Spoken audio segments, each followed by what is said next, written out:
1935 भारत परिषद ने 1935 कुछ विशेषताएं। देखिए इसमें सबसे पहले तो क्या हुआ कि जो शक्तियाँ हैं उसका बंटवारा हुआ कि केंद्र और राज्यों के मध्य, जैसा कि हमें आज का मैं प्रारूप लिखता हूँ, केंद्र और राज्य के मध्य शक्तियों का बंटवारा हुआ। तो किस तरीके से हुआ? एक तो संघ को मिल गए संघ सूची के विषय, शक्तियों का यानी कार्य का बंटवारा हुआ संघ सूची के विषय, दूसरा राज्य सूची के विषय और तीसरा समवर्ती सूची के विषय। ठीक है, फिर कुछ शक्तियाँ ऐसी होती है अवशिष्ट शक्तियाँ होती है जिस पर किसी का कोई अभी तक कानून नहीं बना, यानी कि अचानक से ऐसा कोई सब्जेक्ट आ जाए कि अचानक से आवश्यकता पड़ जाए उसको कानून बनाने की, तो वो अवशिष्ट शक्तियाँ जिसको प्राप्त है वायसराय का। ठीक है, तो ऐसे लिख लीजिए 1935 के भारत परिषद अधिनियम के द्वारा, 1935 के भारत परिषद अधिनियम के द्वारा विषयों का बंटवारा संघ सूची, विषयों का बंटवारा संघ सूची में 59 सब्जेक्ट रखे गए थे, राज्य सूची में 54 और समवर्ती सूची में 36। 1935 के इंडियन काउंसिल एक्ट के द्वारा विषयों या शक्तियों का बंटवारा संघ सूची, राज्य सूची और समवर्ती सूची में कर दिया गया। संघ सूची, राज्य सूची और समवर्ती सूची में कर दिया गया। Central, state and concurrent list में कर दिया गया। वहीं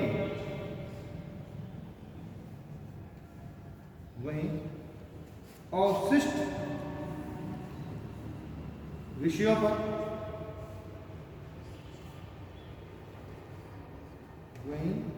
अवशिष्ट शक्तियां या अवशिष्ट विषयों पर अवशिष्ट शक्तियां वायसराय को दे दी गई। अवशिष्ट शक्तियां वायसराय को दे दी गई।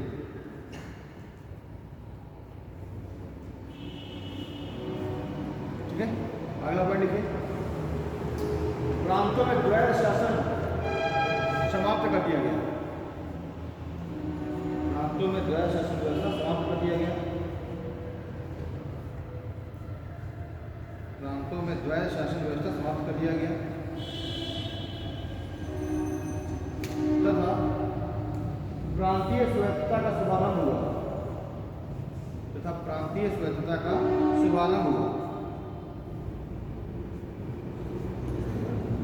प्रांतीय स्वायत्तता का शुभारंभ हुआ।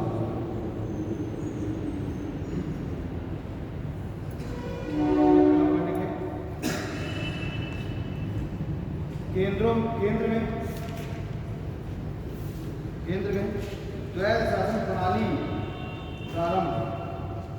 प्रांतों में समाप्त कर दिया गया द्वैध शासन व्यवस्था को, लेकिन केंद्र में द्वैध शासन प्रणाली प्रारंभ।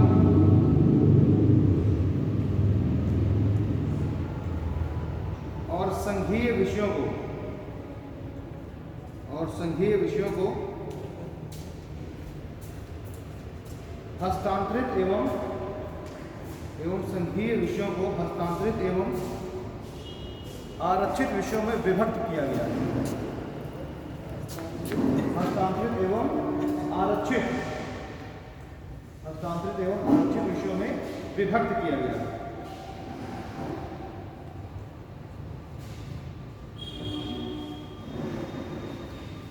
ठीक है, अच्छा, पहले शुरुआत में क्या हुआ था कि द्वैध शासन बिल्कुल समाप्त कर दिया हर जगह, द्वैध शासन समाप्त था ही प्रांतों में, सेंट्रल में द्वैध शासन व्यवस्था लागू की गई।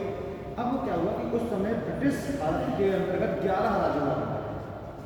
जो अभी जाकर हम 292 सीटें देखेंगे संविधान सभा में, वहाँ पर भी हम देखेंगे 11 ब्रिटिश प्रांतों, यानी कि ब्रिटिश के अंतर्गत 11 क्षेत्र थे। बात समझ रहे ना, यानी भारत में जितने बड़े क्षेत्र में ब्रिटिशों ने अपना अधिकार कर रखा था उसको उन्होंने 11 राज्यों में बांटा हुआ था, 11 प्रांतों में। तो इन्हीं 11 प्रांतों में ही 292 सीटें थी वो। ठीक है, तो अब इन 11 प्रांतों में से 6 प्रांत ऐसे थे जहां पर द्विसदनात्मक व्यवस्था लागू की गई। द्वैध शासन नहीं कह रहा अभी तो आपने कहा द्वैध शासन समाप्त किया गया। द्विसदनात्मक व्यवस्था, तो ये अभी हम देख रहे हैं लोकसभा और राज्यसभा, मतलब सेंट्रल में होगा, सॉरी, विधानसभा और विधान परिषद। जैसे कि प्रांतों में विधानसभा और विधान परिषद देख रहे हैं, वैसे ही 11 राज्यों में से 6 राज्यों में विधानसभा और विधान परिषद यानी कि द्विसदनात्मक व्यवस्था प्रारंभ की गई। और ये 11 में से 6 कौन कौन से स्टेट्स हैं? जैसे कि आपका एक मद्रास हो गया, मुंबई हो गया, बंगाल हो गया, संयुक्त प्रांत हो गया, बिहार हो गया और आसाम हो गया। ठीक है, तो 11 प्रांतों में से 6 प्रांत ऐसे थे जहां पर द्विसदनात्मक व्यवस्था लागू किया गया, यानी कि 2 सदन। अभी भी अच्छा, प्रेजेंट टाइम पे कितने स्टेट हैं जहां पर ये द्विसदनात्मक व्यवस्था है? 6।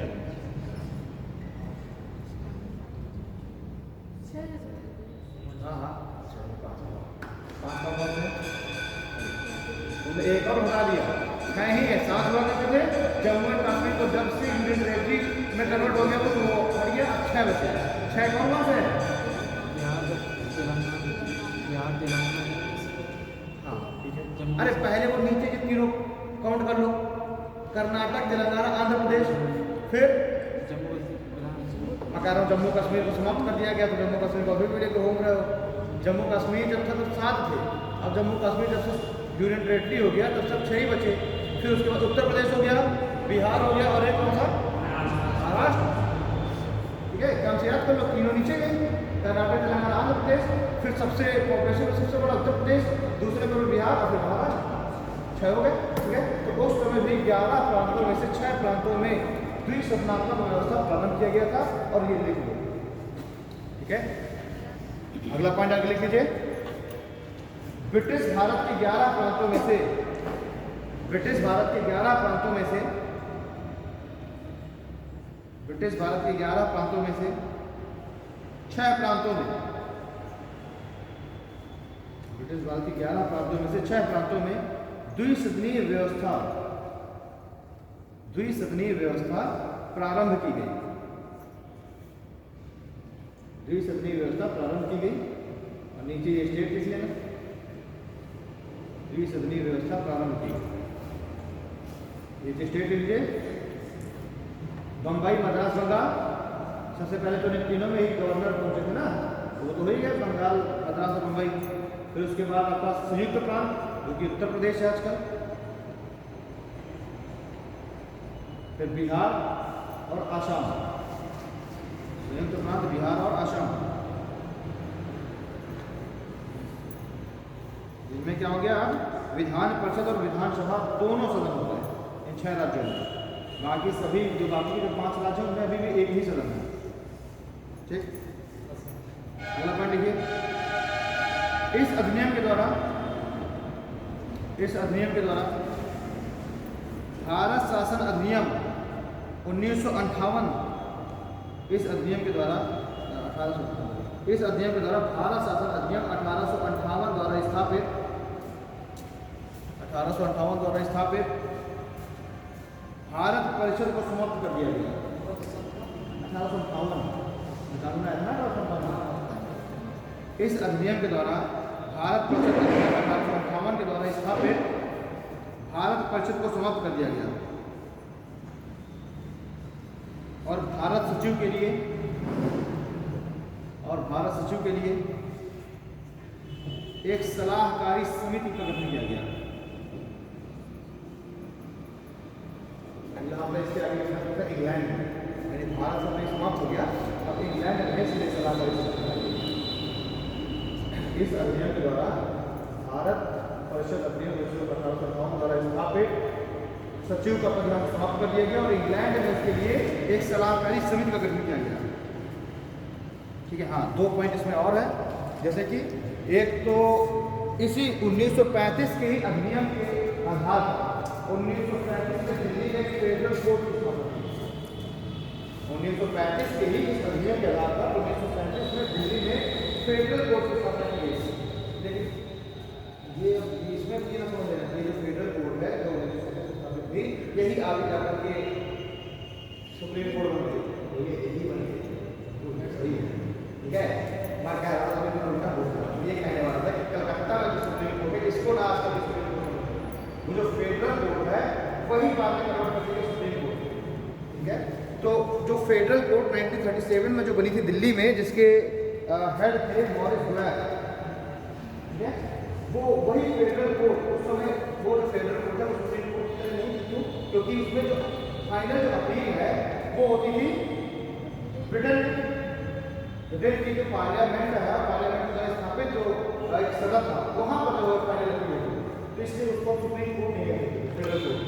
तो यहाँ पर लिख लीजिए, इस अधिनियम के द्वारा दिल्ली में 1937 में, इस अधिनियम के द्वारा दिल्ली में 1937 में एक फेडरल कोर्ट की स्थापना की गई, एक फेडरल कोर्ट की स्थापना की गई।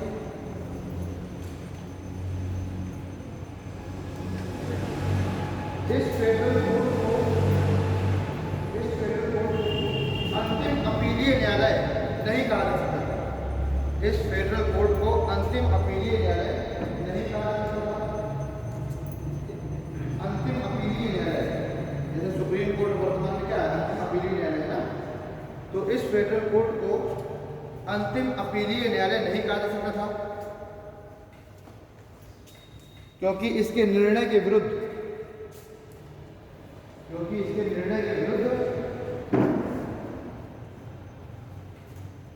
क्योंकि इसके निर्णय के विरुद्ध ब्रिटेन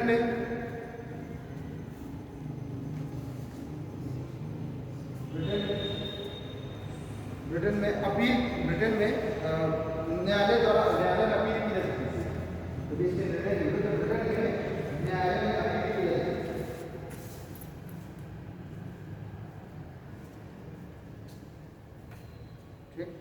इस फेडरल कोर्ट के प्रथम मुख्य न्यायाधीश, इस फेडरल कोर्ट के प्रथम मुख्य न्यायाधीश मॉरिस ग्वेर, इस फेडरल कोर्ट के प्रथम मुख्य न्यायाधीश Maurice Gwyer, MORRIS Maurice Gwyer, GWAYER, Maurice ग्वेर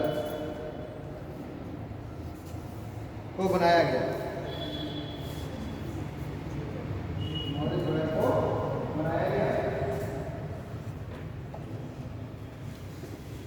Bharat की स्वतंत्रता के पश्चात, भारत की स्वतंत्रता के पश्चात यही फेडरल कोर्ट, भारत की स्वतंत्रता के पश्चात यही फेडरल कोर्ट सर्वोच्च न्यायालय में कन्वर्ट हो गई। भारत की स्वतंत्रता के पश्चात यही फेडरल कोर्ट सर्वोच्च न्यायालय में कन्वर्ट हो गई, ये परिवर्तित हो गई। ठीक है, इस फेडरल कोर्ट के पहले तो मॉरिस ग्वेर हो गया ब्रिटिश, दूसरे भी CJI ब्रिटिश थे, वो चीफ जस्टिस ब्रिटिश थे, तीसरे भी चीफ जस्टिस ब्रिटिश थे, लेकिन चौथे जो चीफ जस्टिस थे वो थे HJ कानिया। ठीक है, क्या नाम था, हरिलाल जे कानिया। ठीक है, तो ये चौथे थे और चौथे में ये क्या है, ये इंडियन थे। ठीक, तो जब ये क्या किया गया, जब फेडरल कोर्ट को सुप्रीम कोर्ट में कन्वर्ट किया गया आजादी के बाद, तो उसी समय ये 44 या 45 नहीं बने फेडरल कोर्ट के चीफ जस्टिस। तो जब उसको क्या किया गया, उसको सुप्रीम कोर्ट में जब कन्वर्ट किया गया, इसको फेडरल कोर्ट, तो यही तो हरिलाल जी कानिया है, अच्छे तो इन्हीं को क्या कर दिया गया, सुप्रीम कोर्ट का भी पहला मुख्य न्यायाधीश बना दिया गया। ठीक है, तो अगर आप देखते हैं सुप्रीम कोर्ट के पहले चीफ जस्टिस कौन है और HJ कानिया कौन है। ठीक, अगर आपसे कोई कहेंगे फेडरल कोर्ट के पहले भारतीय मुख्य न्यायाधीश कौन थे, तो हरिलाल जी कानिया। उसी का जब क्या किया गया, राष्ट्रीयकरण किया गया फेडरल कोर्ट का, तो सुप्रीम कोर्ट में कन्वर्ट हो गया। ठीक, तो ये वाला पॉइंट सुप्रीम कोर्ट में भी आपको ध्यान में रखना है। ये पॉइंट जो है यहाँ पर देखो हमें यहाँ लिया 1935 के एक्ट में, लेकिन जब हम सुप्रीम कोर्ट पढ़ते हैं तो वहाँ पर भी, जो सुप्रीम कोर्ट का भी हमको इतिहास पढ़ना होता है, ये वाला पॉइंट हम वहाँ पर भी डिस्कस किया करते हैं। तो ये नहीं पर हो गया। तो 1935 के अधिनियम से तो ये हो गया। हाँ, एक बात लिखे, 1935 के अधिनियम के आधार पर ही, 1935 के अधिनियम के आधार पर ही, 1935 के अधिनियम के आधार पर ही भारतीय रिजर्व बैंक की भी स्थापना हुई। भारतीय रिजर्व बैंक की भी स्थापना हुई।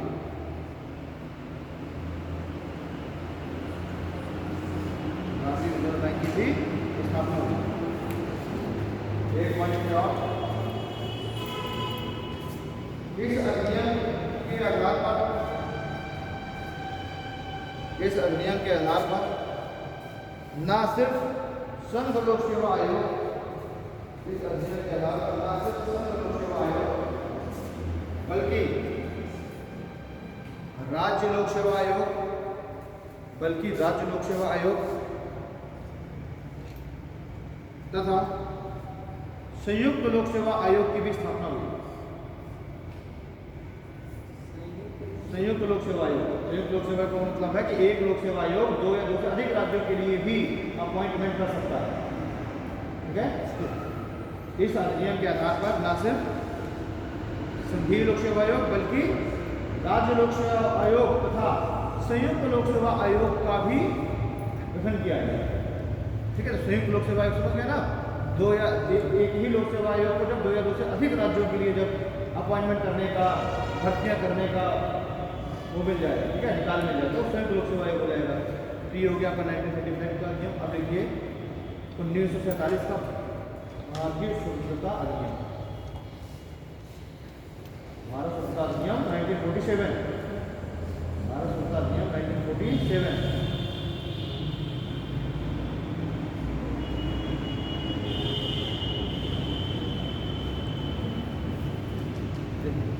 सबसे पहले क्या होता है कि 20 फरवरी 1947 ब्रिटेन की पार्लियामेंट में ये कानून पास हो रहा है कि अब भारत को क्या करना चाहिए, अब भारत को स्वतंत्र करने के लिए, भारत को फ्री करने के लिए क्या हो गया, 20 फरवरी 1947 को जो एक्ट है वो पास कर दिया था।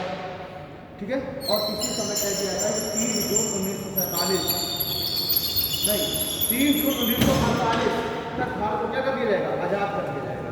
30 जून 1948 तक के लिखा गया था, लेकिन बाद में फिर ऐसी परिस्थितियाँ उत्पन्न हुई कि भारत को उससे पहले 15 अगस्त को ही आज़ाद कर दिया गया। लेकिन शुरुआत में जब ब्रिटिश पार्लियामेंट में जब ये एक्ट पास हुआ था तो जून 1948 तक के लिए कहा गया कि भारत को जून 1948 तक में स्वतंत्र कर दिया जाएगा, यानी कि उसके पहले। लेकिन फिर बाद में हम देखते हैं 3 जून 1947 को जब लॉर्ड माउंटबेटन भारत आते हैं, 3 जून 1947 को वो ब्रिटिश पार्लियामेंट के पास अपना ये लेटर भेज देते हैं कि अब भारत को जल्द से जल्द आज़ाद कर दिया जाना चाहिए। ठीक है, और साथ ही साथ अब भारत में एक ही संविधान सभा इन दोनों क्षेत्रों के लिए संविधान नहीं बना सकती, तो भारत में क्या करना पड़ेगा हमको, तो संविधान सभा का गठन करना पड़ेगा। ठीक, तो 3 जून 1947 की ये बात बिल्कुल स्पष्ट हो गई थी कि अब भारत का विभाजन बिल्कुल निश्चित है।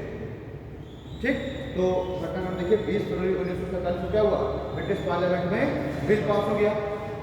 उसमें क्या कहा गया कि 30 जून 1948 तक भारत को आज़ाद कर दिया जाएगा। लेकिन यहाँ पर अभी भी 2 संविधान सभाओं की बात नहीं कही गई है, अभी एक ही संविधान सभा की बात की गई है।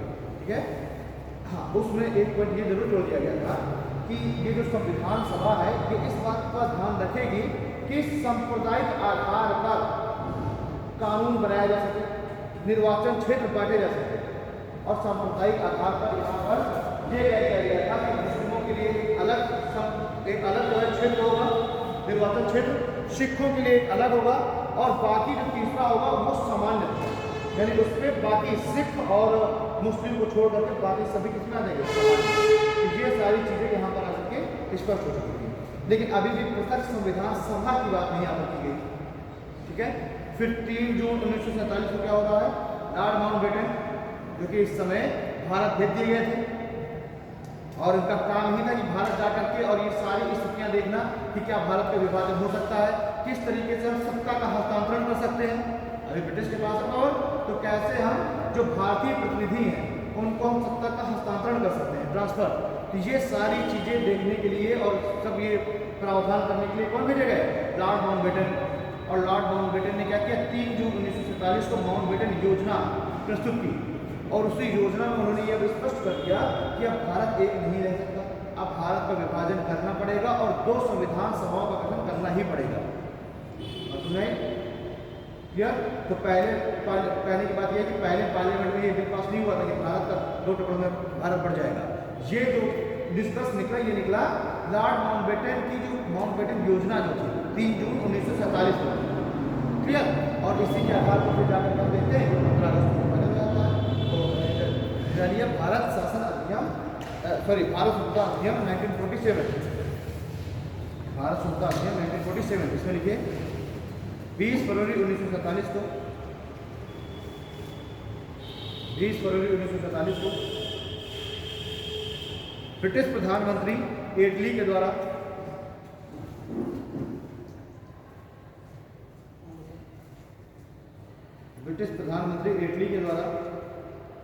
यह घोषणा की गई कि जून 1948 तक भारत को स्वतंत्र कर दिया जाएगा। जून 1948 तक भारत को स्वतंत्र कर दिया जाएगा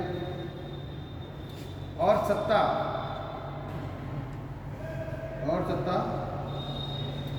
भारतीय प्रतिनिधियों को हस्तांतरित कर दी जाएगी।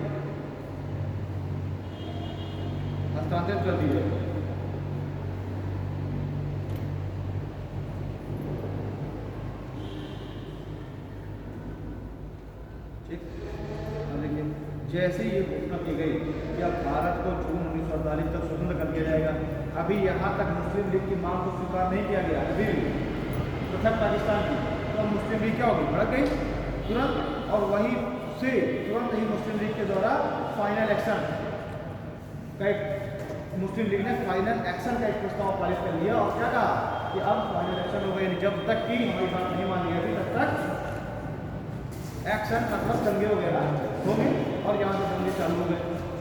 इन्हीं को ध्यान में रखते हुए तुरंत ही जल्दबाजी में लॉर्ड माउंटबेटन को भारत भेजा गया कि जल्द से जल्द ये जो समस्या वहाँ गंभीर हो रही है इसको सॉल्व करने के लिए अपना एक प्रस्ताव लाइए, ये योजना लाइए, और लॉर्ड माउंटबेटन को भारत आ रहे हैं और उसके बाद तुरंत ही 3 जून 1947 को वो अपना एक लॉर्ड माउंटबेटन योजना प्रस्तुत कर देते हैं। तो देखिए इस घोषणा में मुस्लिम लीग की मांग स्वीकार नहीं की गई थी। इस घोषणा में मुस्लिम लीग की मांग स्वीकार नहीं की गई थी, इसलिए मुस्लिम लीग के द्वारा आंदोलन प्रारंभ कर दिए गए।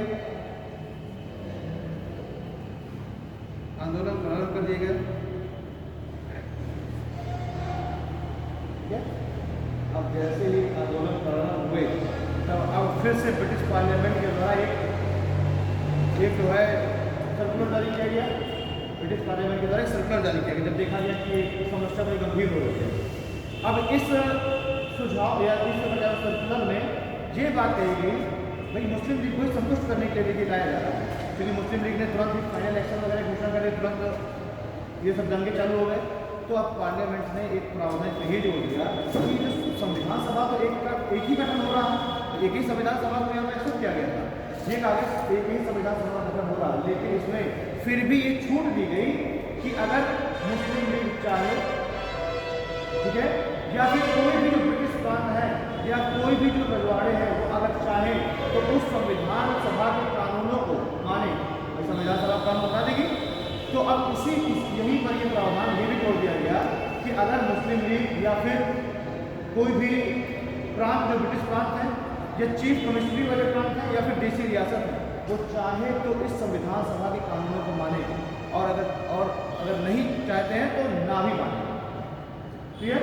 तो यहाँ पर ये मुस्लिम लीग को संतुष्ट करने के लिए, क्योंकि मुस्लिम लीग को तो डर वही है ना कि भाई संविधान सभा का गठन हो जाएगा और संविधान सभा के चुनाव पहले ही हो चुके हैं और उसमें बहुमत में कौन है, कांग्रेस 208 सीटें।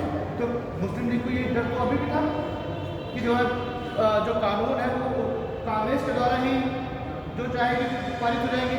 तो मुस्लिम लीग को संतुष्ट करने के लिए ब्रिटिश पार्लियामेंट ने यहाँ पर एक सर्कुलर और जारी कर दिया कि मतलब अगर चाहे तो जो मुस्लिम बाहुल्य वाले क्षेत्र हैं भाई वह अलग स्टेट हैं तो वो चाहे तो संविधान सभा के द्वारा बनाए गए संविधानों को माने नहीं। ठीक है, तो इस बार कर लीजिए बात 3 जून 1947 के पश्चात 3 जून 1947 के पश्चात भाई 3 जून 1947 को अब ये लॉर्ड माउंटबेटन ने अपना प्रस्ताव दे दिया कि अब भारत का विभाजन होगा। ठीक है, 3 जून 1947 के पश्चात पार्लियामेंट के द्वारा यह प्रावधान लाया गया कि संविधान सभा के द्वारा बनाए गए कानून को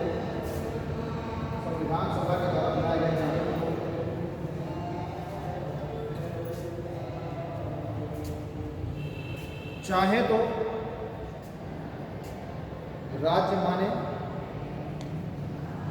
तो राज्य माने, अन्यथा ना माने।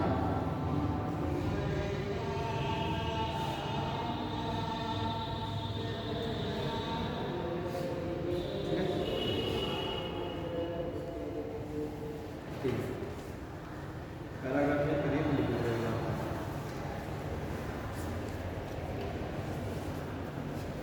1947 के इस अधिनियम के आधार पर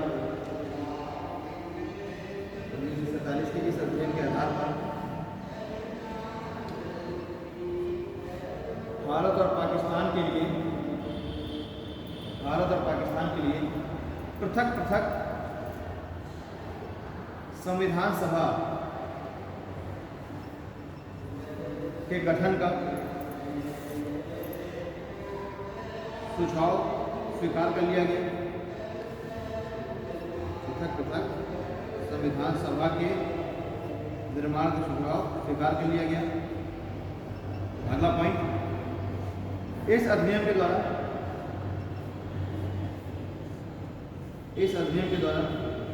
15 अगस्त 1947 को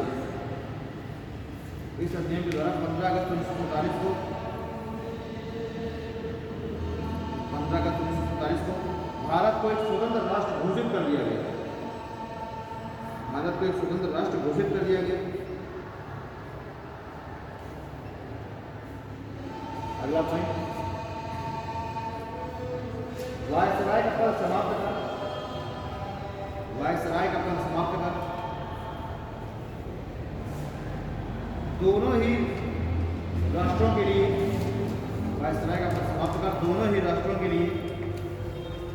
पृथक गवर्नर जनरल का पद सृजित किया गया।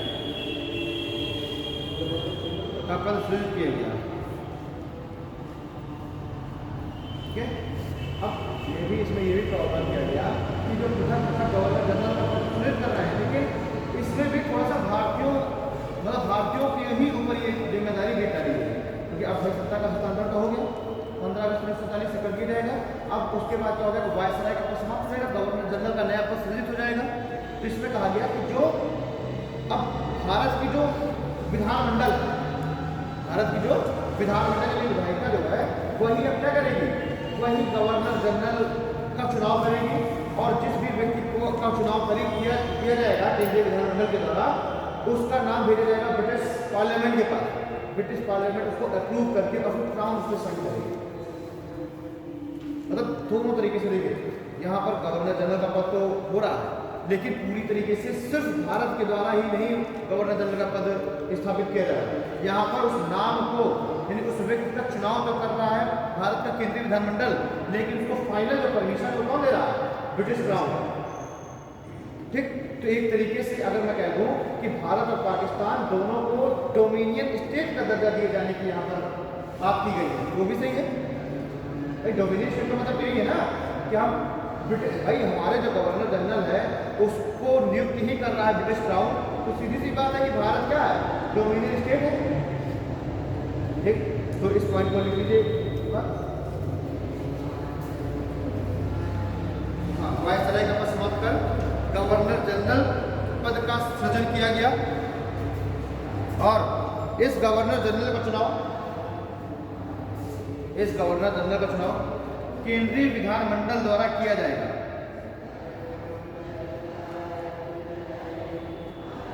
इस गवर्नर जनरल का चुनाव केंद्रीय विधानमंडल द्वारा किया जाएगा, जिसकी नियुक्ति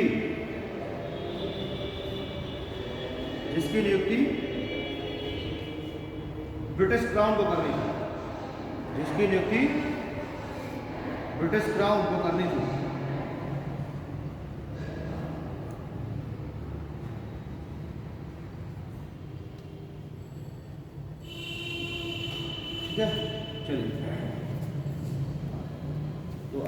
जो है तो 3 चीज़ें हमने देखी। एक तो भारत और पाकिस्तान दो डोमिनियन स्टेट का दर्जा मिल गया।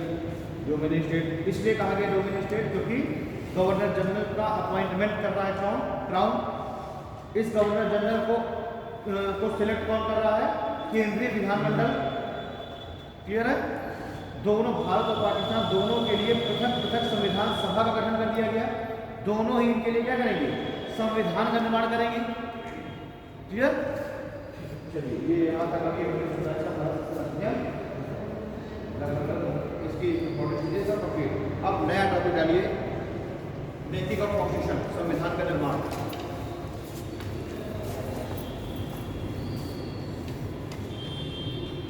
संविधान का निर्माण देखिए आप लोग इसमें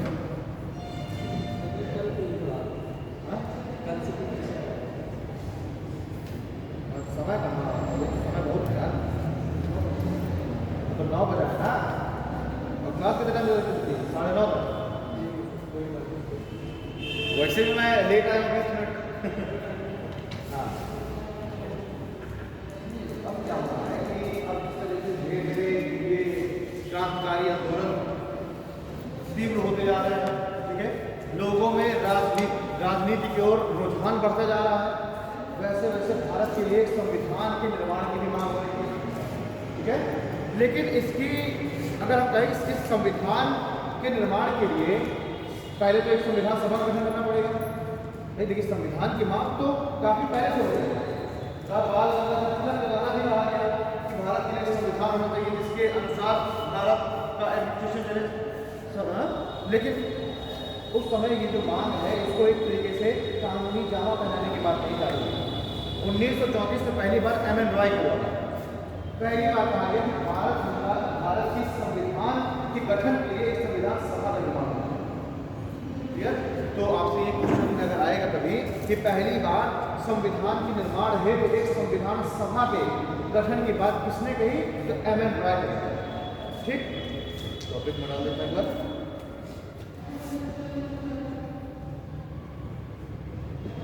संविधान का निर्माण, मेकिंग ऑफ कॉन्स्टिट्यूशन, तो एम एन रॉय इनके द्वारा पहली बार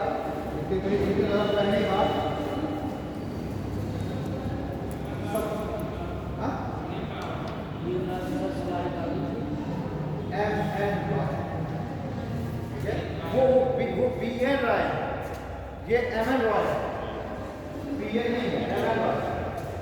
और ये पढ़ा गया। ठीक है, इनका मुझे इनका एम का मीनिंग भी मुझे याद नहीं, दिमाग से मिस हो जाता है। भाई वामपंथी आंदोलन के बहुत प्रखर नेता हुआ करते थे एम एन रॉय। ठीक है, और मेरे ख्याल से ये चीफ जस्टिस ऑफ वो इंटरनेशनल कोर्ट ऑफ जस्टिस ने भी ऐसा न्यायाधीश। इस पॉइंट को मैं कल कंफर्म कर दूंगा अगली क्लास में। ये वामपंथी आंदोलन के तो ये बहुत बड़े नेता थे एम एन रॉय, और इस साथ ही साथ court international court of justice वगैरह में भी ये रहे हैं न्यायाधीश। इस चीज़ को मैं थोड़ा सा कि ICJ में रहे हैं कि जो हेग वाली उसमें रहे हैं, इन दोनों में कंफर्म कर दूंगा। उसके न्यायाधीश भी थे एम एन रॉय। ठीक है, तो एम एन रॉय जो है इन्होंने क्या किया, पहली बार संविधान सभा के गठन की मांग की। हाँ, संविधान सभा के गठन की मांग की। इसी के पीछे 1935 में फिर जो कांग्रेस है, कांग्रेस पार्टी ने भी कहना चालू किया। ठीक, फिर 1938 में जाके जवाहरलाल नेहरू ने पहली बार अपनी इस कांग्रेस कमेटी में इस प्रस्ताव को क्या करा लिया, स्वीकार कर लिया। भाई हर एक जो भी मांग की जाएगी, जो भी प्रस्ताव लाया जाएगा कांग्रेस के द्वारा, तो पहले तो पूरी की पूरी कमेटी, भाई हर साल इसलिए उसकी बैठक हो रही है ना, तो पूरी कांग्रेस कमेटी जब उस प्रस्ताव को स्वीकार कर लेगी तब अब वो प्रस्ताव हो जाएगा पूरी की पूरी पार्टी का। भाई अभी तो ये एक एक व्यक्ति बोल रहा है, एम एन रॉय बोले, फिर कांग्रेस कमेटी के सदस्यों ने पहली बार बोलना चालू किया। फिर जवाहरलाल नेहरू ने क्या किया, उस कांग्रेस कमेटी से पास करा के जवाहरलाल नेहरू ने अब एक तरीके से वो जवाहरलाल नेहरू ने कांग्रेस कमेटी से पास करा लिया। यानी कि अभी पूरी की पूरी कांग्रेस के लिए मंशा हो गई कि अब एक संविधान सभा का गठन होना चाहिए। तो पहली बार 1937 अब इस कांग्रेस कमेटी के द्वारा ये प्रस्ताव पास करा लिया गया कि भारत के लिए एक संविधान सभा होगी। ठीक है। हाँ इसमें मैं क्या कर रहा हूँ, मैंने पहली बार माँ लिखी वो क्या औपचारिक का मतलब क्या होता है? नहीं देखिए मैं क्या कर रहा हूँ, माँ तो बहुत बात हो रही है, लेकिन एमएन ड्राइव के दौरान क्या किया जा रहा है, ये भी ये और औपचारिक लगा लो, ठीक है औपचारिक लगा लो, औपचारिक मांग। भाई ये मांग तो बहुत पहले हो रही है, क्या बता रहा हूँ, बाद में तिलक ने भी इस मांग पर पहले उठाया था, तो इसको लगा लो, औपचारिक लगा लो, ठीक है। तो 1935 में एमएन ड्राइव के दौरान की थी, फिर उसके बाद कांग्रेस कमेटी ने इस प्रस्ताव को रखा और इसको पास करा के फिर जवाहरलाल नेहरू ने अब क्या कर दिया, पूरी अब ये कांग्रेस कमेटी के लिए मसला हो जवाहरलाल नेहरू के पास रखा। अब क्या हो रहा है कि संविधान सभा के गठन का जो ये प्रस्ताव है ये पास हो गया। अब सभी लोग क्या करेंगे, ये पूरी की पूरी कांग्रेस पार्टी जो है अब ये ब्रिटिश गवर्नमेंट से के ऊपर प्रेशर डालेगी संविधान सभा के गठन के लिए। इसी में हम देख रहे हैं कि फिर बाद में धीरे धीरे बहुत सारे अगस्त प्रस्ताव आया, फिर उसके बाद अगस्त प्रस्ताव आने के बाद क्रिप्स मिशन आया, ठीक है। कैबिनेट मिशन ने जब पास किया था उस समय कब 27-28 में अपडेट बोर्ड दी थी, उसके बाद हम देखें गोल में सम्मेलन में भी बड़ी बातें उठाई जा चुकी हैं। जब 3 गोल में सम्मेलन लगातार हुए उसमें भी ये बात भारत का संविधान सभा होनी चाहिए कि नहीं होनी चाहिए, कॉन्स्टिट्यूशन बनाया जाना चाहिए, ये चीज़ों गोल में सम्मेलन में भी उठाई गई, ठीक है। लेकिन ये कांग्रेस ने अपनी मंशा ही जारी कर दी। उसके बाद जब 40 का प्रस्ताव आया, फिर मिशन आया, इन सब में इस मांग को ही पहले प्रमुखता से रखा। फिर मैंने जब आपको कल कृष्ण मिशन बताया था, तब भी मैंने आपको बताया था कि कृष्ण मिशन ने भी इस बात को स्वीकार कर लिया कि है भारत के लिए संविधान सभा का गठन किया जाएगा, लेकिन सिर्फ वो इसलिए वो विफल हो गया क्योंकि मुस्लिम लीग की मांग स्वीकार नहीं की गई, ठीक है। अब इसी बात में मुस्लिम लीग को समझाने के लिए कौन आ रहा, कैबिनेट मिशन आ रहा, कैबिनेट मिशन आ रहा। अब कैबिनेट मिशन मुस्लिम लीग को ये बात समझाने के लिए राजी हो गया कि भले ही 2 संविधान सभाओं का गठन न किया जा रहा, लेकिन फिर भी हम आपको इतनी पावर जरूर देंगे कि आपके जो मुस्लिम बाहुल्य वाले जो क्षेत्र हैं या जो मुस्लिम जो लोग हैं वो अपने लिए अलग से निर्वाचन क्षेत्र का गठन करेंगे, जिसमें सिर्फ मुस्लिम कैंडिडेट भी खड़ा हो सकता है और सिर्फ मुस्लिम व्यक्ति ही वोट दे सकता है। और इस शर्त के साथ जाके मुस्लिम लीग ने क्या किया, अपना समर्थन दिया कि ठीक है एक ही संविधान सभा समझ आ रही है, ठीक है। तो अभी तक तो अगस्त प्रस्ताव को पूरी तरीके से ही ठुकरा दिया गया, तो मिशन को भी कैबिनेट मिशन में केवल एक शर्त रखी गई, एक अलग पसंद मिलने वाली, तब मुस्लिम लीग ने अपना समर्थन दिया। क्लियर। अब कैबिनेट मिशन ने क्या किया, कल इन बातों को हम लोग ने डिस्कस कर लिया थोड़ा सा। कैबिनेट मिशन ने क्या किया, पहली बार कैबिनेट मिशन क्या कर रहा है, सीटों में निर्धारण कर रहा है। कैबिनेट मिशन पहली बार सीटों पर निर्धारण कर रहा है। कितनी सीटें निर्धारित की गई, 389, ठीक है। पहली बार 389 सीटों पर निर्धारित किया कैबिनेट मिशन। इसको थोड़ा सा लिखते हुए चलिए, वरना फिर मैं पूरा बताता चला जाऊंगा और फिर वो समय नहीं खत्म करेंगे। पहले ऐसे एक लाइन लिखिए, कैबिनेट मिशन के द्वारा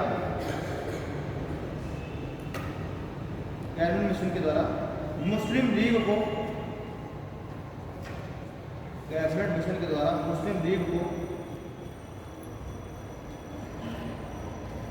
पृथक निर्वाचन क्षेत्र एवं पृथक निर्वाचक मंडल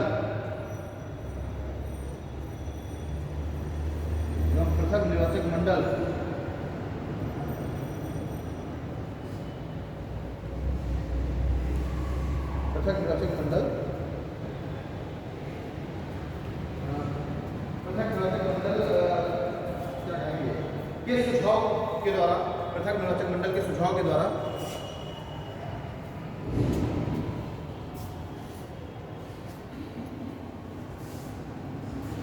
एक ही संविधान सभा के गठन के लिए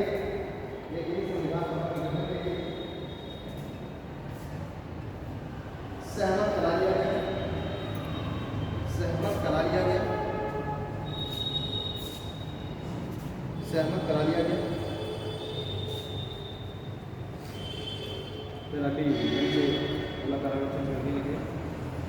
संविधान सभा ने कैबिनेट मिशन ने कैबिनेट मिशन ने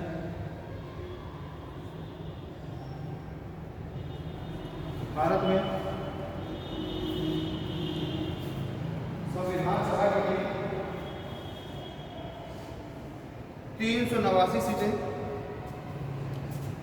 389 सीटें ब्रैकेट में लिख लीजिएगा, जनसंख्या के आधार पर 389 सीटें ब्रैकेट में जनसंख्या के आधार पर निर्धारित, जनसंख्या के आधार पर निर्धारित की। ठीक है, अब ये 389 सीटें तो कैबिनेट ने निर्धारित कर दी। अब ये जो 389 सीटें हैं, ये निर्धारित करने का आधार मैंने कल आपको बता ही दिया था कि 10 लाख जनसंख्या, 10 लाख की जनता के ऊपर एक सीट होगी।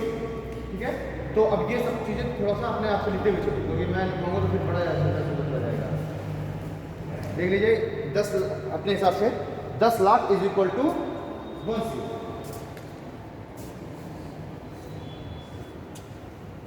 ठीक, ओके।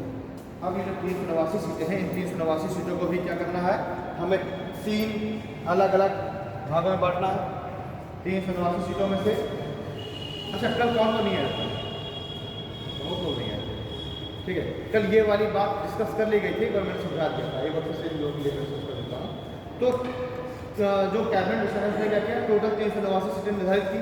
उन 389 सीटों में से 292 सीटें क्या कही गई, वही 11 जो ब्रिटिश प्रांत हैं, उन 11 ब्रिटिश प्रांतों में प्रतिनिधि चुने जाएंगे।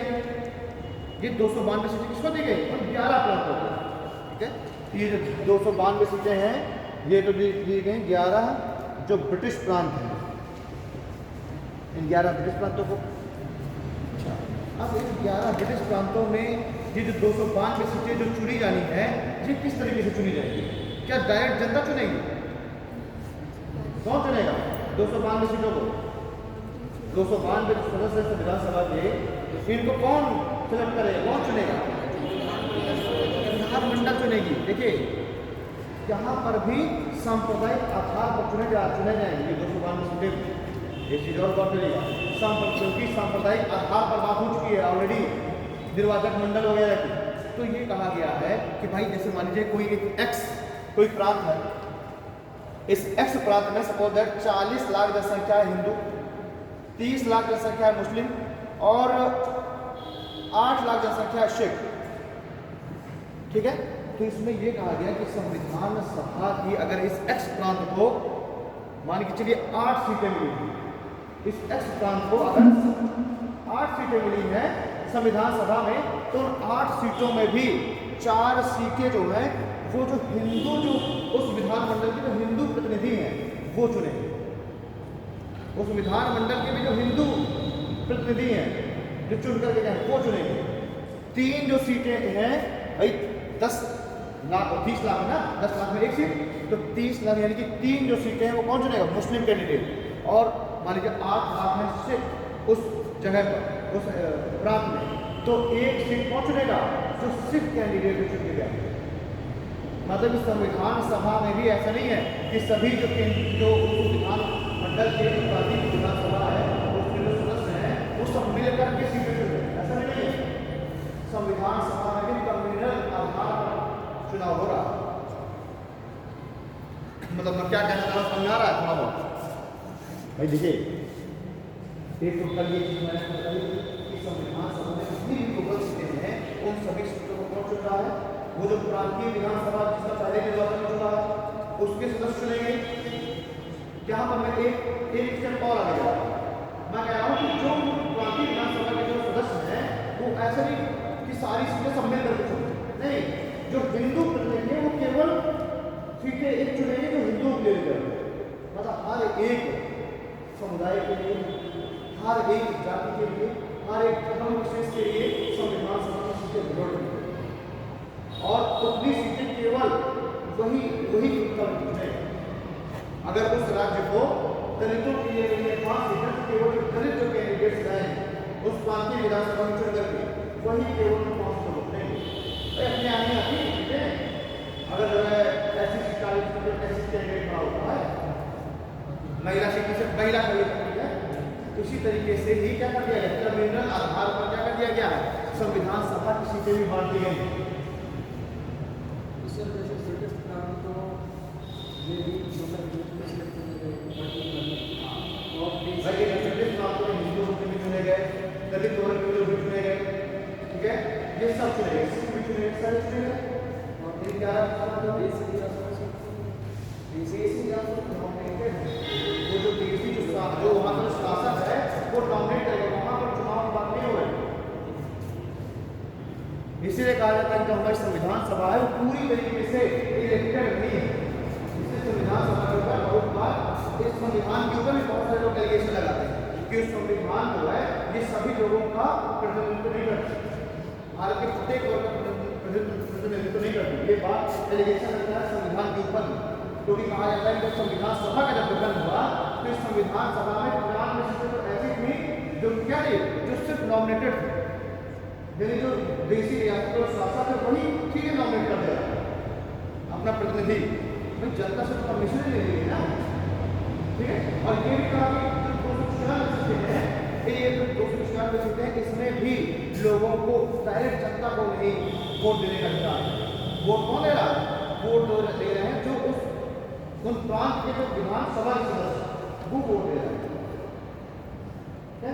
और वोटिंग का आधार भी यही था जो हमें अभी राष्ट्रपति चुनाव में देने के लिए था, सिंगल ट्रांसफरेबल वोटिंग, ठीक है। और आनुपातिक प्रतिनिधित्व के आधार प्रोपोर्शनल रिप्रेजेंटेशन, ये आधार था संविधान सभा के सदस्यों के चुनाव। भाई आज कल अगर हम देखें तो राष्ट्रपति का चुनाव कैसे होता है? ऐसे जो होता है सिंगल ट्रांसफरेबल वोटिंग सिस्टम के द्वारा, एकल संक्रमणीय मत पद्धति के द्वारा और अप्रत्यक्ष रूप से और आनुपातिक प्रतिनिधित्व के आधार पर।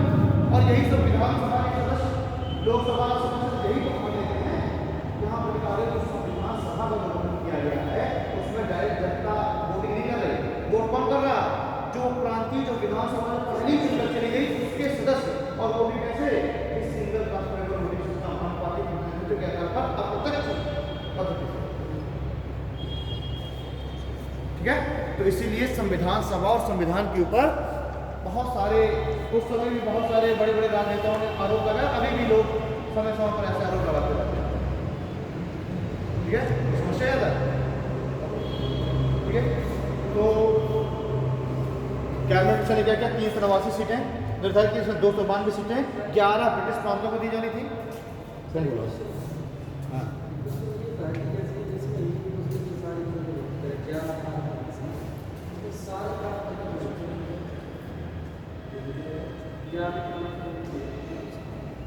और बाकी जो है वो ब्रिटिश रियासत, वो जो देशी रियासत में चले हैं। अरे यार अभी के प्रांत क्या है वो 11 सोच रहे हो भाई, 11 प्रांतों को उस समय एरिया भी तो पड़ा था भाई। पंजाब हरियाणा एक ही हुआ करता था, पेप्टू, ठीक है, वो एक ही हुआ करता था। पंजाब में असम, इधर का जो आप देख रहे हैं असम वगैरह पंजाब के लिए असम, और ये आपका अरुणाचल प्रदेश से इधर का मेघालय वाला एरिया ये पूरा असम प्रांत के अंदर आता है, ठीक। तो 11 प्रांतों का एरिया भी तो बड़ा था। ये आज का वर्तमान के प्रांतों का 11 प्रांत देखो ये बात है। और उसके बाद थोड़ा बहुत जो क्षेत्र बचा जैसे कि राजस्थान वाले वहाँ पर वो भी ठीक है राजदूत थे, तो वो देशी रियासत में चले गए। कुछ और क्षेत्र अजमेर का कुछ क्षेत्र था वो देशी रियासत में चले गए। तो बहुत सारे देशी रियासत घूमना कम हो गया देशी रियासत में, ठीक है। तो जो ब्रिटिश प्रांत के अलावा जो क्षेत्र थे वो देशी रियासत में थे। और देखिए 292 सीटों के बाद 4 सीटें कौन सी थी? 4 थे चीफ कमिश्नरी। चीफ कमिश्नरी में क्या थे? 4 क्षेत्र आते थे। कौन कौन से? ठीक है, कुर्ग, बलूचिस्तान, अजमेर आगरा वाला क्षेत्र और दिल्ली। ये 4 क्या थे? 4 चीफ कमिश्नरी क्षेत्र थे, जहां पर क्या था? जहां पर एक तरीके से मैंने कल आपको बताया था यूनियन टेरिटरी जैसा शासन चल रहा था, डायरेक्ट क्राउन जहां पर अपना क्राउन के नियंत्रण में थी 4 क्षेत्र। क्लियर? ये 4 क्षेत्रों में क्या हो रहा है? ये 4 क्षेत्र भी, ये जो 4 सीटें चीफ कमिश्नरी वाली, उसमें भी इलेक्शन के लिए उसको भी शामिल कर लिया गया। यानी कि 292 + 4 मतलब 296 सीटों में क्या हो जाएगा? इलेक्शन हो जाएगा। और बची फिर 93 सीटें जो कि किसको मिल गई, देशी रियासतों को, जिस पर देशी रियासतों के जो प्रमुख है, जो शासक हैं, वो अपना प्रतिनिधि डायरेक्ट अपॉइंट कर देंगे। ठीक है, इतनी बात को पहले आप लोग नोट कर लीजिए। इसको नोट कर लीजिए, 389 सीटें कैबिनेट मिशन, और उसके बाद ये सीटों का बंटवारा। हाँ, जहाँ से जुड़े वो बता दीजिए। बता दो। हाँ चलो, अजमेर गैस मारा पूरा एक ही जगह है, दिल्ली और अजमेर। ठीक है, तीसरा कुर्ग, कर्नाटक के क्षेत्र में वाला कुर्ग।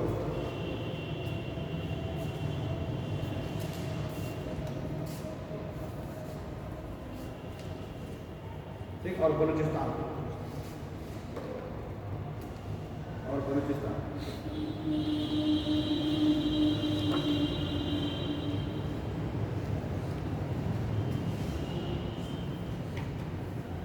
ठीक है, अभी चले।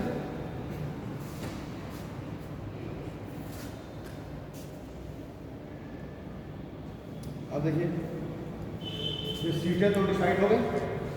अब इन सीटों के लिए क्या होगा, ये जो 296 सीटें हैं, इसके लिए क्या होना है, इलेक्शन होना है। 296 सीटों के लिए इलेक्शन होगा। इलेक्शन में पार्टिसिपेट किए सारे 11 ब्रिटिश प्रांत। अब ये जब इलेक्शन का जब रिजल्ट आया, तो इन 296 सीटों में भी 208 सीटें किसको मिल गई, कांग्रेस को। ठीक है, 73 सीटें मिल गई मुस्लिम लीग को, और 15 जो सीटें हैं, इन 15 सीटों में जो निर्दलीय व्यक्ति थे और जो छोटे छोटे जो पार्टियां हैं, वो 15 सीटें पा गए। 296 टोटल सीटें हो गई।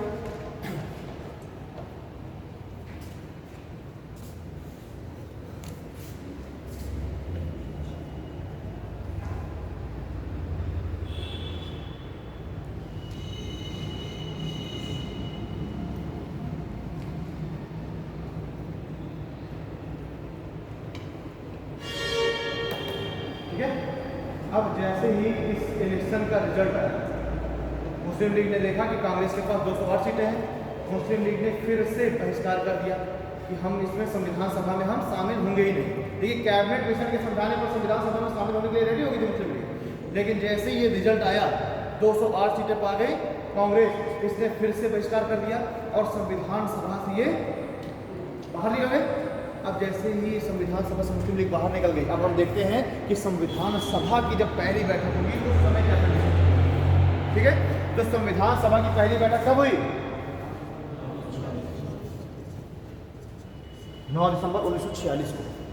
इस पहली बैठक के पहले ही जस्ट मुस्लिम लीग ने क्या कर दिया, संविधान सभा का बहिष्कार कर दिया। सीधी सी बात, जितने 73 कैंडिडेट जो मुस्लिम लीग से चुने गए हैं, वो इसका बहिष्कार कर देंगे, वो शामिल होंगे नहीं पहली बैठक में। तो 73 जो कैंडिडेट्स हैं, अब देखिए, जब पहली बैठक जब हुई, इस पहली बैठक में सीधी सी बात है कि अगर हम आदर्श कंडीशन में चलें, आइडियल कंडीशन में चलें, तो सारे के सारे 389 सदस्यों को शामिल होना चाहिए था। लेकिन अभी तक जब पहली बैठक हुई है, अभी तक जो 93 जो सीटें हैं राजा रजवाड़ों वाली, वो अभी इसमें शामिल नहीं हुए। क्यों? क्योंकि अभी तक उन राजाओं ने अभी तक अपने प्रतिनिधि ही नहीं नॉमिनेट की, अभी तक ये डिसाइड नहीं कर पाए कि हम अपॉइंट करें कि ना करें। ठीक है, और साथ ही साथ मैंने बताया था ब्रिटिश पार्लियामेंट से एक प्रपोजल और भी दिया था कि चाहे तो ये सब संविधान सभा को माने और चाहे उसको बहिष्कार कर दें, न माने। तो यहाँ पर राजा रजवाड़े अभी भी इस कंफ्यूजन में थे कि हम इसमें शामिल हों या ना शामिल हो, या अपना एक अलग देश बनाते रहें।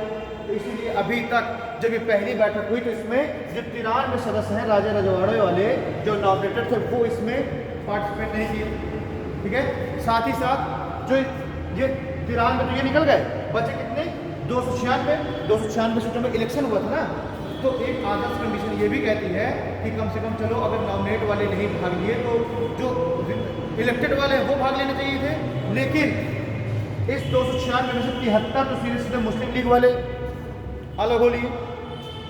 ठीक है, कुल मिलाकर के जब पहली बैठक हुई 9 दिसंबर 1946 को, तो इस दिन मात्र 211 सदस्य ही पहली बैठक। ये क्वेश्चन पूछा भी गया है काफी बार। ठीक है, तो इसको जो है पॉइंट इसको नोट कर लीजिएगा।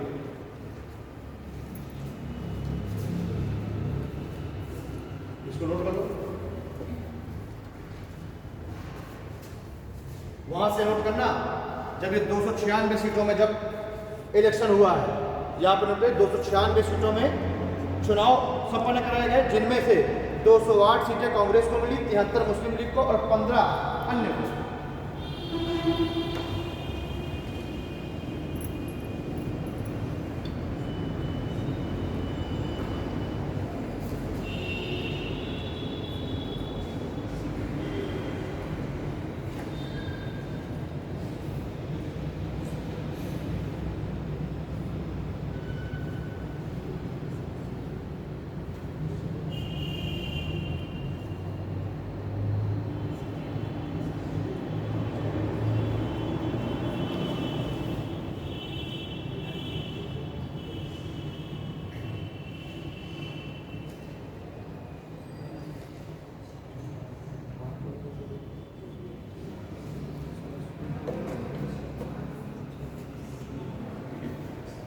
यहाँ तक समस्या हो रही किसी को? अब ये जैसे ही खत्म होगा, अब सीधे हम लोग कहाँ पहुँच जाएंगे? देखिए मैंने प्रियम्बल आपको पहली क्लास में पढ़ा दिया, मुझे अगर दोबारा प्रियम्बल पढ़ाने की शायद आवश्यकता ना हो, तो हमारा एक टॉपिक वहाँ पर कंप्लीट हो ही गया। ये इसके कंप्लीट होते ही हम लोग डायरेक्ट चलेंगे पार्लियामेंट्री सिस्टम में। मैंने इसीलिए इस टॉपिक को इतना जोर देकर पढ़ दिया, ताकि जब हम अभी पार्लियामेंट्री सिस्टम पढ़े तो ये तुरंत आप कनेक्ट करते हुए चले जाएंगे। ठीक है? हाँ, बाकी लोग उपस्थित थे, उन्होंने भाग ही नहीं लिया ना, इसलिए तो पहली बैठक जो 9 होगी तो उसमें मात्र कितने सदस्य उपस्थित थे? 211 सदस्य, जिसमें सीधी सी बात है कि 208 सदस्य तो कांग्रेस के ही हैं। हो सकता है कुछ बहुत उसमें भी ना आकस्मिक कारण से उपस्थित हो पाए हो, और जो 15 जो अन्य वाले हैं उनमें से शायद कुछ उपस्थित हो गए हो। तो इस तरीके से मिला करके टोटल 211 सदस्य पहली बैठक में क्या हुआ? उपस्थित हुए। और यहाँ पहली बैठक में क्या हो रहा है कि भाई अब जब बैठक होगी तो जब भी सभा की बैठक होती है तो उसका जब कार्य प्रारंभ होता है तो उसके लिए एक ना एक पीठासीन अधिकारी होना चाहिए। तो हम देखेंगे लोकसभा या राज्यसभा को लेंगे तो पीठासीन अधिकारी का उपस्थित होना बहुत जरूरी है। जब वो उपस्थित होगा तभी क्या होगा? तभी कार्य संचालित होगा, प्रारंभ होगा, जो भी उसमें जो भी बहस वगैरह होनी है, जो भी चीज़ें होनी है। तो इसलिए जब पहली बैठक जब 1940 हुई तो ये जरूरत पड़ी कि आखिरकार किस व्यक्ति को क्या किया जाए? पीठासीन अधिकारी बनाया जाए। अच्छा, पहली बैठक हुई तो ऐसा तो है नहीं कि पीठासीन अधिकारी का चुनाव हो चुका होगा, अभी पीठासीन अधिकारी का चुनाव हुआ नहीं है। इसीलिए सभी लोगों ने मिलकर के कहा कि जो भी इस सदन का सबसे वरिष्ठ व्यक्ति है उस व्यक्ति को पीठासीन अधिकारी बना दिया जाए। और इसीलिए 9 नवंबर 1946 को जब पहली बैठक हुई तो सच्चिदानंद सिन्हा को इस बैठक का पीठासीन अधिकारी बनाया गया। ठीक है, ये 292 सीटें हो गया, ये हो गया 208। ओके, अच्छा एक चीज़ यहाँ पर इस वाले पॉइंट में जो ये आपने ये वाला लिखा है 208, 73 और 15 सीटों का चुनाव हुआ है, ये लिख लीजिए। इसका चुनाव जुलाई अगस्त 1946 में जाके कंप्लीट हुआ था। जुलाई अगस्त 1946 में इसका चुनाव कंप्लीट हुआ। दिसंबर को पहली बैठक बैठी।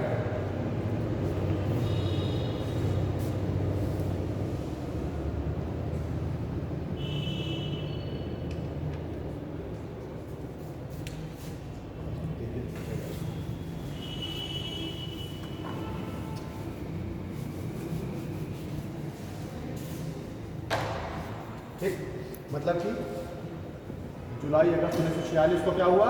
इस संविधान सभा के चुनाव संपन्न हुए।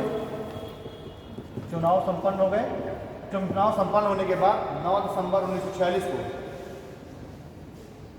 पहली बैठक हुई।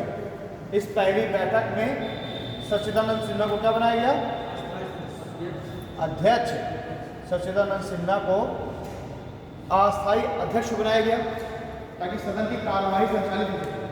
और इसी समय इसी बैठक में ही सच्चिदानंद सिन्हा ने सभी जो भी सदस्य चुन करके आए संविधान सभा उन सभी को शपथ दिलाई। शपथ दिलाने के साथ ही साथ स्थायी अध्यक्ष का चुनाव कंडक्ट कराया। इनका काम क्या था? भाई अभी भी अगर हम देखें लोकसभा की जब पहली बैठक होती है ना तो उस समय भी प्रोटेम स्पीकर अपॉइंट किया जाता है, चुना जाता है प्रोटेम स्पीकर। और प्रोटेम स्पीकर वही है जैसे कि सच्चिदानंद सिन्हा। और प्रोटेम स्पीकर क्या करते हैं? सभी सदस्यों को शपथ दिलाएगा प्रोटेम स्पीकर। और फिर उसी दिन फिर ये डिसीजन होगा कि आप लोकसभा का अध्यक्ष होंगे। स्थायी अध्यक्ष, ठीक है। तो इस तरीके से प्रोटेम स्पीकर ही कौन बनाया गया था? सत्यनारायण सिन्हा। ये प्रक्रिया अभी भी चल रही है लोकसभा के अंदर। क्या राज्यसभा में भी ये प्रक्रिया चल रही है?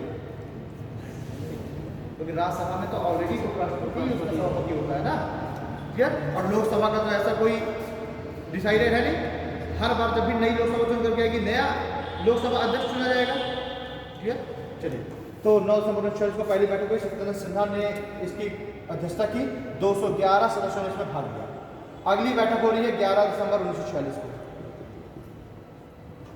अगली बैठक 11 दिसंबर 1946 को है। इस बैठक में राजेंद्र प्रसाद को संविधान सभा का स्थायी अध्यक्ष चुन लिया गया। स्थायी अध्यक्ष चुन लिया गया। अभी भी सब लोग अभी भी उसमें लगे हुए हैं, किसी भी तरह मुस्लिम लीग शामिल हो जाए। अभी तक यहाँ तक अभी भी अलग पाकिस्तान की बात का अभी तक कोई कॉन्सेप्ट नहीं है। तभी तो टोटल सीटें 389, जिसमें से मैंने कहा कि 211 नहीं भाग लिया, मुस्लिम लीग ने केवल बहिष्कार किया हुआ, लेकिन अभी भी सब इस जुगत में लगे हुए हैं कि किसी तरह शामिल हो जाए। वायसराय भी लगा हुआ है किस तरह शामिल हो जाए, ठीक है। तो 11 दिसंबर 1946 में क्या हुआ? दूसरी बैठक हुई जिसमें राजेंद्र प्रसाद को स्थायी अध्यक्ष बना दिया गया।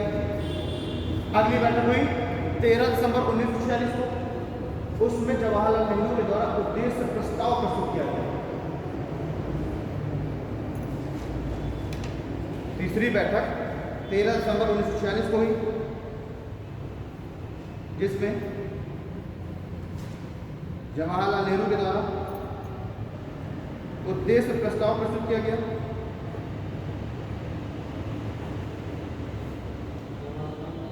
जवाहरलाल नेहरू के द्वारा उद्देश्य प्रस्ताव प्रस्तुत किया गया,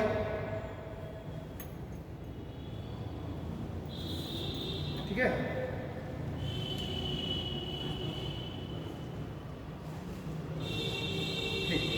अब चूंकि देखिए ये जो उद्देश्य प्रस्ताव था, अभी का ये उद्देश्य प्रस्ताव है क्या? उद्देश्य प्रस्ताव तो यही है ना कि हम संविधान का जो निर्माण करने जा रहे हैं। अभी देखिए संविधान का निर्माण प्रारंभ हो रहा है, तो उससे पहले हम अपना ऑब्जेक्टिव तो रखेंगे ना, क्या कहता हमारा उद्देश्य क्या है संविधान के निर्माण का।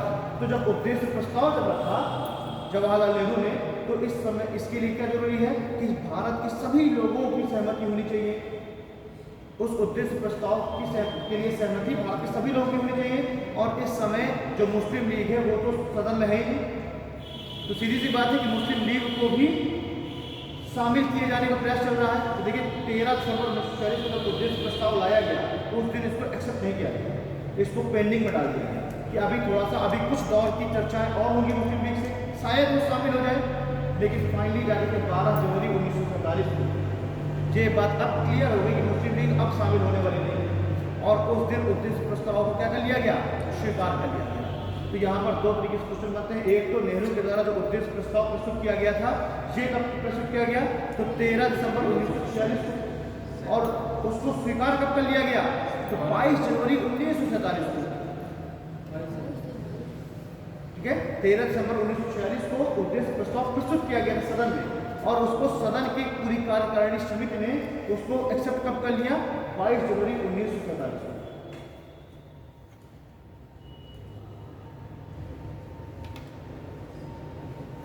ठीक है, लिख लीजिए। संविधान सभा में 2 उपाध्यक्षों का भी चुनाव किया गया। संविधान सभा में 2 उपाध्यक्षों का भी चुनाव किया गया, जो कि एच.सी. मुखर्जी और बी.टी. कृष्णामाचारी थे। संविधान सभा में 2 उपाध्यक्षों का भी चुनाव किया गया, जो कि एच.सी. मुखर्जी और बी.टी. कृष्णामाचारी थे। बी.टी. कृष्णामाचारी, टी.टी. ना लिखना, बी.टी. कृष्णामाचारी भी अलग है। BT. V for van, Krishnamachari, BT. Krishnamachari थे।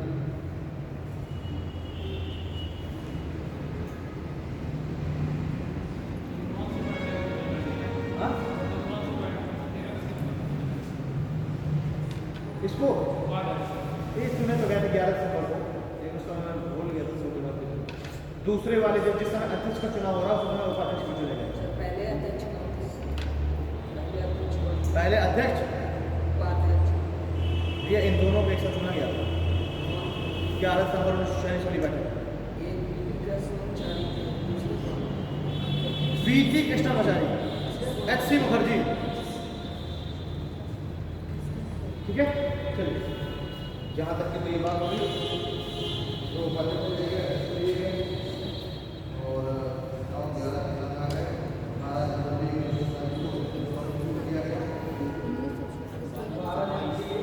अरे सॉरी 22 जनवरी को देश प्रस्ताव को स्वीकार कर लिया गया। ठीक है, अब देखते हैं हम लोग कि जब मुस्लिम लीग अब चूंकि मुस्लिम लीग कर चुकी है, अब क्या करेंगे जब भारत का जब विभाजन का प्रस्ताव आ जाएगा तो सीधी सी बात है कि संविधान सभा के जो टोटल संविधान सभा के सभी सदस्यों का चुनाव हुआ था, सारी सीटें उसमें सारी सीटों का डिलिमिटेशन किया गया था। तो अब जब ये कंफर्म हो गया कि अब संविधान सभा को दो भागों में बांटा जाएगा तो कुछ सदस्य कहाँ चले जाएंगे, वहाँ चले जाएंगे पाकिस्तान के शहर में। तो अब देखते हैं हम लोग कि जिस समय दो संविधान सभा के गठन को स्वीकार कर लिया गया तो अब ये जो 296 और प्लस 93 सीटें हैं, 389 सीटें, इनमें से कितनी सीटें अब भारत के पास बची और कितनी पाकिस्तान के पास चली गई। तो हम देखते हैं कि इसमें से 90 जो सीटें हैं वो कहाँ चली गई, पाकिस्तान की संविधान सभा के पास चली गई, जिनमें से 67 सीटें थी इलेक्टेड वाली और 23 सीटें थी नॉमिनेटेड वाली। टोटल 389 में से 90 सीटें चली गई पाकिस्तान की संविधान सभा के पास। इन 90 में से 67 इलेक्टेड और 23 नॉमिनेटेड सीटें थी। ठीक है, इन 67 में भी 66 सीटें तो थी ब्रिटिश प्रांतों वाली, 11 ब्रिटिश प्रांत हुआ करते थे। इन 11 ब्रिटिश प्रांतों में कुल 292 सीटें थी ना, तो 292 सीटों में से 66 सीटें तो चली गई ब्रिटिश प्रांतों वाली और एक सीट चीफ कमिश्नरी वाली भी गई थी। भाई टोटल 4 चीफ कमिश्नरी की सीटें हैं ना, तो एक चीफ कमिश्नरी भी चली गई इस पाकिस्तान की संविधान सभा के पास। कौन सी है वो, बलूचिस्तान। ठीक है, तो 66 प्लस 1 इलेक्टेड वाली चली गई और 23 नॉमिनेटेड वाली चली गई। ठीक है, भारत के पास बची अब कुल 299 सीटें। अब इसके बाद से भारत में कुल टोटल 299 सीटें भारत के पास।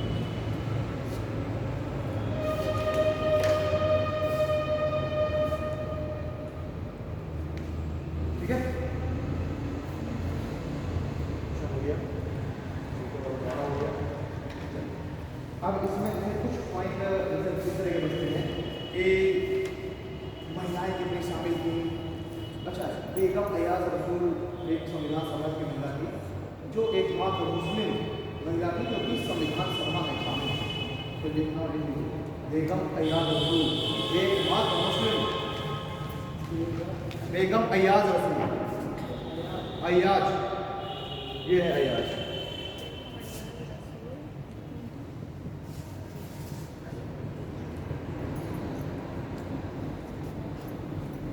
बेगम अयाज रसूल एकमात्र मुस्लिम महिला थी जो कि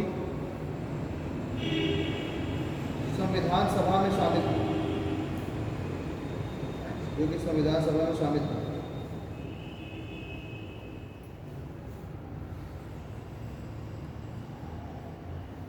ठीक,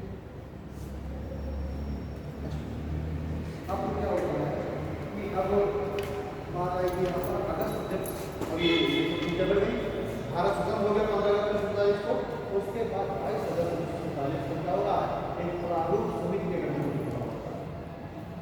ठीक है, एक ड्राफ्टिंग कमेटी। उससे पहले बी.एन. राव जो कि बाद में संवैधानिक सलाहकार बनाए, ये अच्छा वो जो है न्यायाधीश तो बी.एन. राव जो है वो इंटरनेशनल कोर्ट ऑफ जस्टिस के क्या थे, न्यायाधीश रह चुके थे बी.एन. राव। और ये बी.एन. राव क्या करते हैं, लगभग 66 देशों का संविधान बना करके उसकी स्टडी करते हैं और उसके मुख्य मुख्य चीज़ों को शामिल करके एक दस्तावेज तैयार करते हैं बी.एन. राव। ठीक है, इनका नाम है बेनिगल नरसिम्हा राव, ठीक है, बेनिगल नरसिम्हा BN। तो BN राव कौन थे? ICJ international court of justice के न्यायाधीश थे, जिन्होंने लगभग 64 देशों के संविधान की स्टडी की और उसको मिला करके एक दस्तावेज तैयार किया। अब इस जो दस्तावेज है जो BN राव ने जो तैयार किया था, इस दस्तावेज पर चर्चा करने के लिए 22 अगस्त 1947 को एक प्रारूप समिति का गठन किया गया, ठीक है। और इस प्रारूप समिति के अध्यक्ष कौन थे? BR अम्बेडकर और अन्य और क्या सदस्य इसमें 6 अन्य सदस्य थे, ठीक है। तो देखिए यहाँ से स्टार्ट करिए। BN राव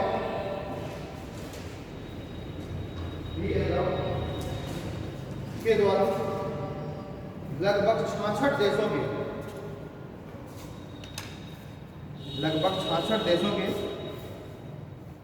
संविधानों का अध्ययन करके डॉक्टर BN राव के द्वारा लगभग 66 देशों के संविधानों का अध्ययन करके एक दस्तावेज तैयार किया गया और इस दस्तावेज पर चर्चा करने के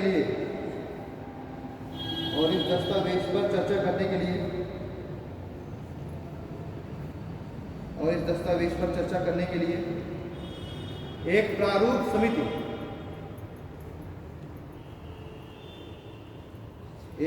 समिति का गठन किया गया।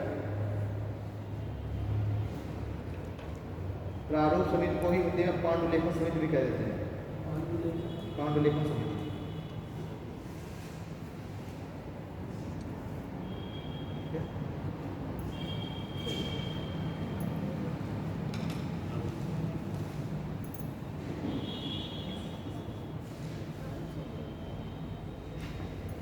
इसके मेंबर कौन कौन है?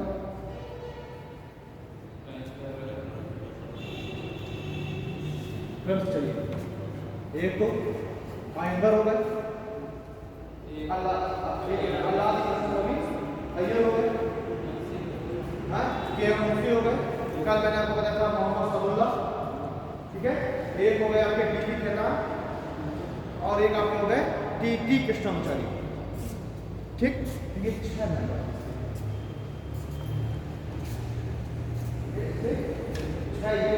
होगा और एक जो डॉक्टर BR अम्बेडकर होगा क्या होगा? इस प्रारूप समिति के अध्यक्ष, ठीक है। प्रारूप समिति एक 7 सदस्यीय समिति थी। प्रारूप समिति एक 7 सदस्यीय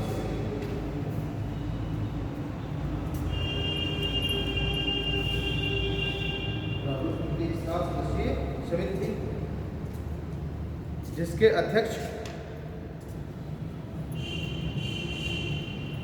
अध्यक्ष डॉक्टर BR अम्बेडकर,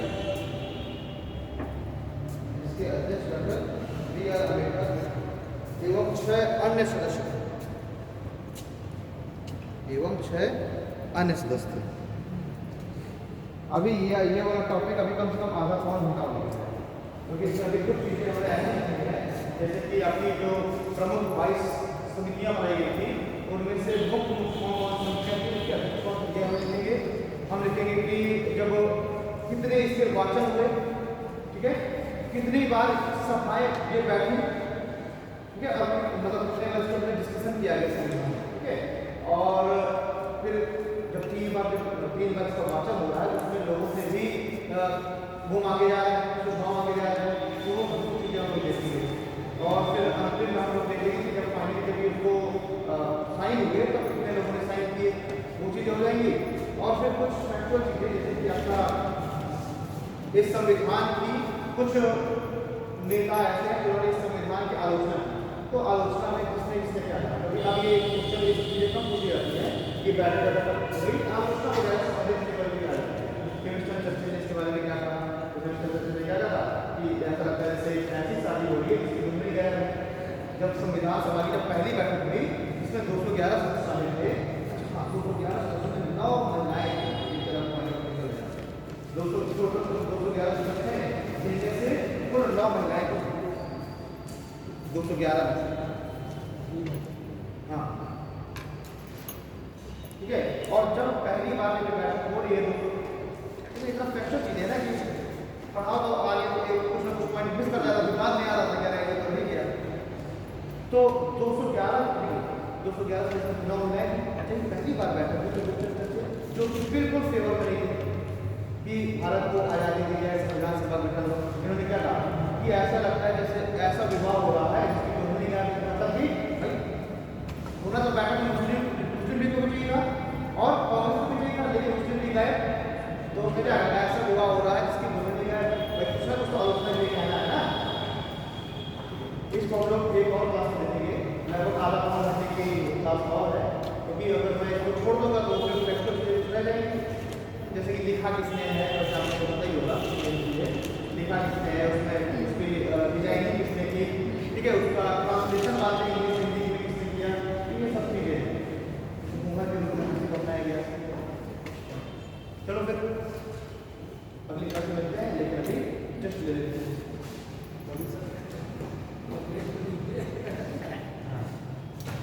एक चीज जरा थोड़ा सा देखिए बताओ, जो एक आरोप समिति है इसका गठन 22 अगस्त को मैंने 22 अगस्त फोटो कैसे, अरे आप टोक दिया करा, डेट देखो ठीक है, डेट वगैरह दिमाग से निकल जाती है, जैसे बहुत लंबे समय से ना पढ़ो तो ये सब दिमाग से स्किप कर जाएगा। तो जो चीज़ें आप लोगों को पता हुआ करे एक बार टोक दिया करिए, कोई ऐसा ये नहीं है ना कि जो है यहाँ पर टोक देने में सबकी जो है बेइज्जती हो जाएगी। भाई बहुत सारे पॉइंट से पहले दिमाग से मिस कर जाता है। मैंने डेट लिखवाई है तो मुझे ऐसा तो यार उसको यार करेक्ट कर दिया करो, जिसको ऐसा नहीं कि आप लोगों ने कुछ चीज़ें पढ़ी ना हो, ठीक है, ये सब जो बेसिक चीज़ें तो आप लोग पढ़ ही होंगे ना। भाई यहाँ पर मेरा काम क्या है कि थोड़ा सा कॉन्सेप्ट है उसको क्लियर करना, बाकी फैक्ट तो आप लोग ऑलरेडी और आप लोग उसको पढ़ते रहते हैं। हमें तो बहुत पता होता है कि रिवाइज करने का समय नहीं मिलता। अब यह जब तक आप रिवाइज ना करें चाहे आप जितने बड़े धंधे कुछ ना कुछ चीज़ें बाद में मिस कर ही जाएंगी।